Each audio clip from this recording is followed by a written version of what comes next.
ಓಂ ಸಾಯಿರಾಮ್. ಅಧ್ಯಾಯ 45. ಸಾಯಿ ಉಪದೇಶ. ಶ್ರೀ ಗುರುಭ್ಯೋ ನಮಃ. ತಮ್ಮ ಭಕ್ತರಿಗೆ ಬಾಬಾ ಆಗಾಗ ಉಪದೇಶಗಳನ್ನು ಹೇಳುತ್ತಿದ್ದರು. ಸದ್ಗುರುಗಳ ಈ ಅಮೃತವಾಣಿಯಿಂದ ಭಕ್ತರ ಮನಸ್ಸು ಆಧ್ಯಾತ್ಮಿಕ ನೆಮ್ಮದಿ ಹಾಗೂ ಶಾಂತಿ ಪಡೆದು ಧನ್ಯತೆಯನ್ನು ಪಡೆಯುತ್ತಿತ್ತು. ಬಾಬಾ ಹೇಳುತ್ತಿದ್ದರು, ಯಾರು ನನ್ನನ್ನು ಪ್ರೀತಿಯಿಂದ ನೋಡಬಯಸುವರೋ ಅವರು ಮಾತ್ರ ನನ್ನನ್ನು ಕಾಣಬಲ್ಲರು. ಅವರು ನನ್ನ ವಿಚಾರ ಲೀಲೆಗಳನ್ನು ಹೊರತು ಮತ್ತೇನನ್ನು ಹೇಳಬಯಸುವುದಿಲ್ಲ. ಸದಾ ಅವರ ನಾಲಿಗೆಯಲ್ಲಿ ನನ್ನ ನಾಮಸ್ಮರಣೆಯೇ ಇರುತ್ತದೆ. ಯಾರು ನನ್ನಲ್ಲಿ ಸಂಪೂರ್ಣ ಶರಣಾಗತಿ ಹೊಂದುತ್ತಾರೆಯೋ ಅವರಿಗೆ ನಾನು ಸದಾ ಸ್ನೇಹ ಹಸ್ತವನ್ನ ಚಾಚುತ್ತೇನೆ. ನನ್ನ ಭಕ್ತರಿಗೆ ಮೋಕ್ಷ ನೀಡಿದರೆ ನನಗೆ ತೃಪ್ತಿಯಾಗುತ್ತದೆ. ಯಾರು ನನಗೆ ಆಹಾರವನ್ನು ಮೊದಲು ಅರ್ಪಿಸದೆ ತಾವು ಸ್ವೀಕರಿಸುವುದಿಲ್ಲವೋ ಅವರ ಅಧೀನನಾಗಿ ನಾನಿರುವೆ. ನೀವು ನನ್ನನ್ನು ಹುಡುಕಿಕೊಂಡು ಎಲ್ಲಿಗೂ ಹೊರಗೆ ಹೋಗುವ ಅಗತ್ಯವಿಲ್ಲ. ನಾನು ಎಲ್ಲಾ ಕಡೆ ಆತ್ಮರೂಪಿಯಾಗಿದ್ದೇನೆ. ಇದನ್ನು ನೀವು ಅರಿತರೆ ನನ್ನಲ್ಲೇ ಲೀನವಾಗುತ್ತೀರಿ. ಯಾರು ಇತರರನ್ನು ನಿಂದಿಸುವರೋ ಅವರು ನನ್ನನ್ನೇ ತೆಗಳಿದಂತಾಗುತ್ತದೆ. ಯಾರಿಗೆ ತಾಳ್ಮೆ ಇದೆಯೋ ಅವರೇ ನನಗೆ ಪ್ರೀತಿಪಾತ್ರರು. ಎಲ್ಲಾ ಜೀವರಾಶಿಗಳನ್ನು ಪ್ರೀತಿಯಿಂದ ಕಾಣಿರಿ. ಇನ್ಯಾವ ಆಚರಣೆಯೂ ಇದಕ್ಕೆ ಸರಿದೂಗಲಾರದು. ಬಾಬಾ ಅವರೇ ಎಲ್ಲರಲ್ಲಿಯೂ ವ್ಯಾಪಿಸಿ ಅವುಗಳನ್ನು ಕಾಪಾಡುತ್ತಾರೆ.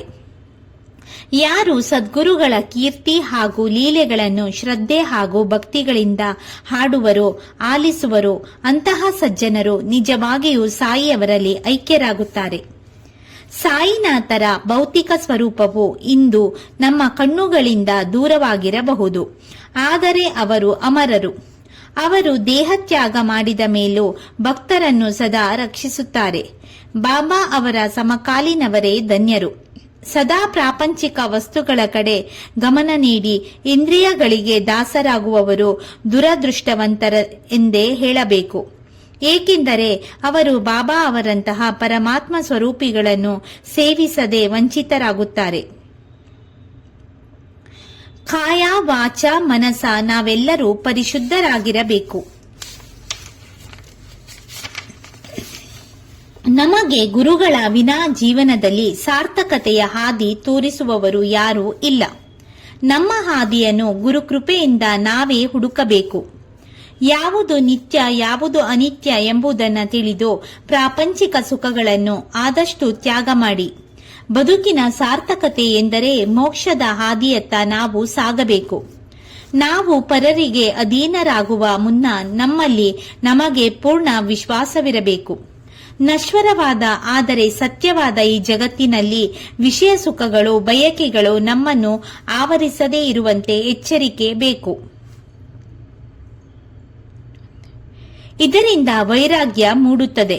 ಶ್ರೀ ಗುರುಗಳ ನಾಮಸ್ಮರಣೆ ಹಾಗೂ ಧ್ಯಾನದಿಂದ ನಮಗೆ ನಿತ್ಯವಾದ ಆನಂದವನ್ನುಂಟ ಮಾಡುತ್ತದೆ.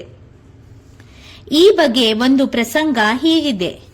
ಕಾಕಾ ದೀಕ್ಷಿತರು ಶ್ರೀ ಏಕನಾಥ ಭಾಗವತವನ್ನು ಶ್ಯಾಮ್ ಅವರ ಮುಂದೆ ಪಾರಾಯಣ ಮಾಡುತ್ತಿದ್ದರು. ಅದು ನವನಾಥರ ಮಹಿಮೆ ಹಾಗೂ ಉಪದೇಶ ಪ್ರಸಂಗವಾಗಿತ್ತು. 11ನೇ ಸ್ಕಂದದ 2ನೇ ಅಧ್ಯಾಯದಲ್ಲಿ ನವನಾಥರೆನಿಸಿದ ಕವಿ, ಹರಿ, ಅಂತರಿಕ್ಷ, ಪ್ರಬುದ್ಧ, ಪಿಪ್ಪಲಾಯನ, ಅವಿಹೋತ್ರ, ದ್ರುಮಿಲ, ಚಮಸ, ಕರಾಭಾಜನರು ರಾಜಶ್ರೀ ಜನಕನಿಗೆ ಆಧ್ಯಾತ್ಮ ರಹಸ್ಯವನ್ನ ಬೋಧಿಸಿದ್ದಾರೆ. ಕವಿಯು ಭಾಗವತ ಧರ್ಮವನ್ನ ಹೇಳಿದ್ದಾನೆ. ಹರಿಯು ಭಕ್ತರ ಗುಣಗಳನ್ನು ವಿವರಿಸಿದ್ದಾನೆ. ಅಂತರಿಕ್ಷನು ಮಾಯೆಯ ಬಗ್ಗೆ ಹೇಳಿದ್ದಾನೆ. ಪ್ರಬುದ್ಧನು ಮಾಯೆಯನ್ನು ಹೇಗೆ ದಾಟುವುದು ಎಂಬ ಬಗ್ಗೆಯೂ ವಿಪಲಾಯನು ಪರಬ್ರಹ್ಮದ ಬಗ್ಗೆಯೂ ಉಪದೇಶ ನೀಡಿದ್ದಾರೆ. ಅವಿರೋತ್ರನು ಕರ್ಮದ ಬಗ್ಗೆ ವಿವರಣೆ ನೀಡಲು, ದುರ್ಮಿಲನು ಪರಮಾತ್ಮನ ಅವತಾರ ಹಾಗೂ ಲೀಲಾ ವಿಲಾಸಗಳನ್ನು ಬಣ್ಣಿಸಿದನು. ಚಮಸನು ನಾಸ್ತಿಕನು ದೇಹತ್ಯಾಗದ ನಂತರ ಏನನ್ನು ಅನುಭವಿಸುವನು ಎಂಬ ಬಗ್ಗೆ ಹೇಳಿದ್ದಾನೆ. ಕರಭಾಜನನು ಚತುರ್ಯುಗಗಳಲ್ಲಿಯೂ ಪರಮಾತ್ಮನನ್ನು ಹೇಗೆ ಆರಾಧಿಸಬೇಕು ಎಂಬ ಬಗ್ಗೆ ಹೇಳಿ ಈ ಕಲಿಯುಗದಲ್ಲಿ ಶ್ರೀಹರಿಯ ನಾಮಸ್ಮರಣೆ ಒಂದೇ ಮೋಕ್ಷ ಸಾಧನ ಎಂದು ಉಪದೇಶಿಸಿದ್ದಾರೆ. ಭಾಗವತದ ಈ ಪ್ರಸಂಗದ ಪಾರಾಯಣ ಮುಗಿದಾಗ ಕಾಕಾ ದೀಕ್ಷಿತರು ಶ್ಯಾಮ್ ಅವರನ್ನು ಕುರಿತು, ಈ ನವನಾಥರ ವಿವರಣೆ ಎಷ್ಟು ಚೆನ್ನಾಗಿದೆ, ಆದರೆ ಅವುಗಳನ್ನು ಅನುಷ್ಠಾನ ಮಾಡುವುದು ಎಷ್ಟು ಕಷ್ಟಕರ. ನವನಾಥರೇನು ಆಜನ್ಮ ಯೋಗಿಗಳು, ಸಾಮಾನ್ಯರಾದ ನಮಗೆ ಇಂತಹ ಶುದ್ಧ ಭಕ್ತಿ ಸಾಧ್ಯವೇ? ನಮಗೆಲ್ಲಿ ಮುಕ್ತಿ ದೊರೆತಿತು ಎಂಬ ನಿರಾಶಾಭಾವನೆ ವ್ಯಕ್ತಪಡಿಸಿದನು. ಶ್ಯಾಮ್ ಅವರಿಗೆ ಇದು ಸರಿ ತೋರಲಿಲ್ಲ. ಬಾಬಾ ಅವರಂತಹ ಸಮರ್ಥ ಸದ್ಗುರುಗಳು ನಮಗೆ ದೊರೆತಿರುವಾಗ ನಾವೇಕೆ ಹೀಗೆನ್ನಬೇಕು? ಅವರಲ್ಲಿ ಭಕ್ತಿ ಇದ್ದರೆ ನಾವು ಅಶಾಂತಿಯಿಂದ ಪರಿತಪಿಸುವ ಅಗತ್ಯವಿಲ್ಲ. ಬಾಬಾ ಅವರೇ ನಮ್ಮ ಗುರು. ಶ್ರೀಹರಿನಾಮ ಸ್ಮರಣೆಯೊಂದೇ ಮೋಕ್ಷ ಸಾಧನ, ಚಿಂತಿಸಬೇಡ ಎಂದರು. ಕಾಕಾ ಸಾಹೇಬರಿಗೆ ಈ ವಿವರಣೆಯಿಂದ ತೃಪ್ತಿಯಾಗಲಿಲ್ಲ. ಈ ದಿನವೆಲ್ಲ ಪರಿಪೂರ್ಣವಾದ ಭಕ್ತಿ ಹೇಗೆ ಎಂಬ ಬಗ್ಗೆ ಚಿಂತಿಸತೊಡಗಿದರು. ಮರುದಿನ ಬೆಳಗ್ಗೆ ಒಂದು ಪವಾಡ ಸದೃಶ ಘಟನೆ ನಡೆಯಿತು. ಶ್ಯಾಮ್ ಅವರ ಬಳಿ ಆನಂದರಾವ್ ಪಾಕಡೆ ಎಂಬ ಗೃಹಸ್ಥರು ಬಂದಾಗ ಭಾಗವತ ಪಾರಾಯಣ ನಡೆದಿತ್ತು. ಪಾಕಡೆ ಅವರು ಶ್ಯಾಮ್ ಅವರ ಕಿವಿಯಲ್ಲಿ ರಹಸ್ಯವಾಗಿ ತಮಗಾದ ಸ್ವಪ್ನದ ಅನುಭವವೊಂದನ್ನ ಹೇಳುತ್ತಿದ್ದರು. ಕಾಕಾ ಸಾಹೇಬರು ಅದೇನೆಂದು ಕೇಳಿದಾಗ, ನಿನ್ನೆ ನೀವು ಒಂದು ಸಂದೇಹ ವ್ಯಕ್ತಪಡಿಸಿದಿರಲ್ಲ, ಅದಕ್ಕೆ ವಿವರಣೆ ಇಲ್ಲಿದೆ.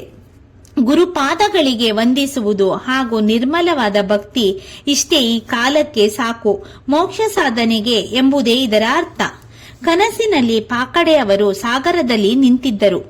ಬಾಬಾ ಅಲ್ಲಿ ರತ್ನ ಸಿಂಹಾಸನದ ಮೇಲೆ ಆಸೀನರಾಗಿದ್ದರು. ಅವರ ಚರಣಗಳು ಮಾತ್ರ ನೀರಲ್ಲಿ ಇದ್ದವು. ಈ ದೃಶ್ಯ ಕನಸಿನಂತಿರದೆ ನೈಜವಾಗಿ ತೋರುತ್ತಿತ್ತು. ಅಲ್ಲಿ ಆಗ ಇದ್ದ ಶ್ಯಾಮ್ ಅವರು ಬಾಬಾ ಅವರ ಚರಣಗಳಿಗೆ ನಮಸ್ಕರಿಸು ಎಂದರು. ಏನು ಮಾಡಲಿ, ಅವರ ಚರಣಗಳು ನೀರಿನಲ್ಲಿದೆ. ನನ್ನ ಶಿರವನ್ನು ಅದರ ಮೇಲೆ ಹೇಗಿಡಲಿ ಎಂಬುದೇ ಸಮಸ್ಯೆ ಎಂದು ಪಾಕಡೆ ತಿಳಿಸಿದರು. ಶ್ಯಾಮ್ ಅವರು, ಗುರುದೇವ, ನೀರಿನಲ್ಲಿ ಇರುವ ನಿಮ್ಮ ಚರಣ ಕಮಲವನ್ನು ಮೇಲೆ ಇಡಬಾರದೆ ಎಂದು ಪ್ರಾರ್ಥಿಸಿದರು. ಬಾಬಾ ಆಗ ತಮ್ಮ ಪಾದಗಳನ್ನು ಮೇಲಕ್ಕೆತ್ತಿದ್ದರು. ಪಾಕಡೆ ಬಾಬಾ ಅವರ ಪಾದಗಳನ್ನು ಹಿಡಿದುಕೊಂಡು ನಮಸ್ಕರಿಸಿದರು. ಆಗ ಬಾಬಾ ನಗುತ್ತಾ, ನಮ್ಮ ಶ್ಯಾಮನಿಗೆ ಜರಿ ಅಂಚಿನ ದೋತರ ನೀಡು, ನಿನಗೆ ಶುಭವಾಗಲಿ ಎಂದಂತಾಯಿತು. ಪಾಕಡೆ ಅಂತಹ ದೋತರವನ್ನು ಕೈಯಲ್ಲಿ ಹಿಡಿದು ಶ್ಯಾಮ್ ಅವರನ್ನು ಸ್ವೀಕರಿಸುವಂತೆ ಕೋರಿದರು. ಬಾಬಾ ತಕೋ ಎಂದು ಹೇಳುವವರೆಗೂ ನಾನು ಅದನ್ನು ಸ್ವೀಕರಿಸುವುದಿಲ್ಲ ಎಂದು ಶ್ಯಾಮ್ ಹೇಳಿದರು. ಕಾಕಾ ಸಾಹೇಬರು ಈ ವಿಷಯದಲ್ಲಿ ನಿರ್ಣಯ ತೆಗೆದುಕೊಳ್ಳಲು ಚೀಟಿ ಹಾಕೋಣ ಎಂದರು. ಒಂದು ಚೀಟಿಯಲ್ಲಿ ಸ್ವೀಕರಿಸು ಎಂತಲೋ ಇನ್ನೊಂದನ್ನು ಬೇಡ ಎಂದು ಬರೆದು ಬಾಬಾ ಅವರ ಚಿತ್ರಪಟದ ಮುಂದಿಟ್ಟು ಒಂದು ಮಗುವಿನ ಕೈಯಿಂದ ಚೀಟಿ ಎತ್ತಲಾಯಿತು. ಅದರಲ್ಲಿ ಸ್ವೀಕರಿಸು ಎಂದು ಬಂದಿತು. ಶ್ಯಾಮ್ ಅವರು ಅದನ್ನು ಸಂತೋಷದಿಂದ ಸ್ವೀಕರಿಸಿದರು.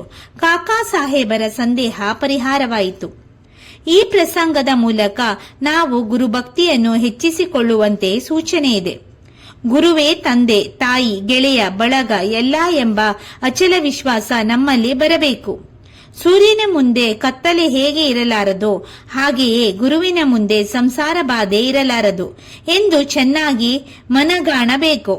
ಬಾಬಾ ಅನೇಕ ಬಾರಿ ಹೇಳುತ್ತಿದ್ದದ್ದು, ಯಾವುದು ನಮ್ಮದೋ ಅದು ನಮ್ಮ ಬಳಿ ಇರುತ್ತದೆ, ಇತರರದೋ ಇತರರ ಬಳಿಯೇ ಇರುತ್ತದೆ. ಇದು ಎಂತಹ ಅಮೃತ ವಾಕ್ಯ ಎಂಬಲ್ಲಿಗೆ ಶ್ರೀ ಸಾಯಿ ಸಚ್ಚರಿತೆಯ 45ನೇ ಅಧ್ಯಾಯವು ಸಂಪೂರ್ಣವಾಯಿತು. ಓಂ ಶ್ರೀ ಸಾಯಿನಾಥಾಯ ನಮಃ.